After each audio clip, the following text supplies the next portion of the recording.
I'm Daphne Richards, and this is Augie. Our question this week is from viewer Diane Salazar, who recently moved into a new house and needs some advice on sprucing up the neglected landscape. Diane says that the home was vacant over a year and a half before they purchased it, so the yard's really out of shape.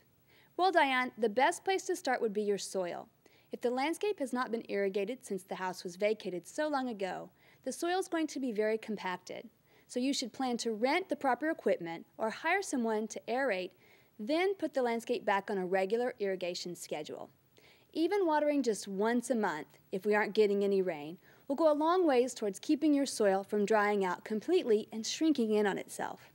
Compacted soil is like rock to a plant's roots, so growth is really inhibited. But aeration will create nice little holes where irrigation water and oxygen can move into the soil more easily, helping to soften it up. As for the weeds, keep pulling them, as you say you've already started doing, and use mulch around any established trees and shrubs or any plants that you intend to keep. Diane also wanted to know about putting down newspaper under the mulch, and yes, that's a great idea. Mulching alone does help to inhibit weed growth, but really only works if the weed seeds haven't yet germinated. Once the seedling emerges, the plant usually has plenty of stored carbohydrates to push up through your mulch, reach the sun, and grow by leaps and bounds overnight. A layer of newspaper, one section or 6 to 10 pages thick, will usually do the trick. The newspaper barrier is a little harder for weeds to push through, although not impossible. Be sure to moisten the newspaper before you put the mulch on top of it. If we get lucky and have a hard rain soon, your mulch will wash right off the dry newspaper in a little avalanche. Our plant this week is Tatume squash, Cucurbita pepo Tatume. This prolific producer is a must-have for any vegetable gardener, especially if you're converting some lawn space and growing vegetables for the first time.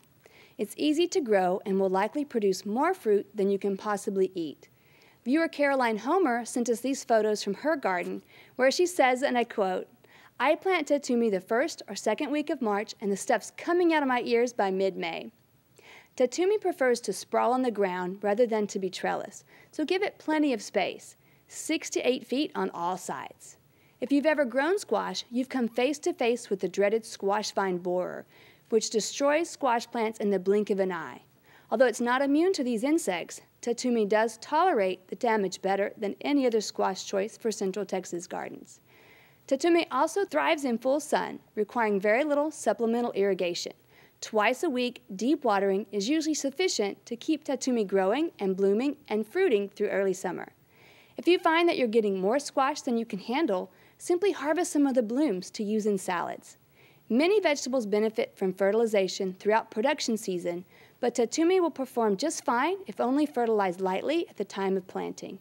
Tatume squash is an heirloom variety, so you may have to shop around to find seeds. I want to let you know about a great upcoming tree care program on April 13th. Check out our website, travis-texas.tamu.edu for more information. We'd love to hear from you, so please visit klru.org/ctg to send us your questions or plants of the week from your garden.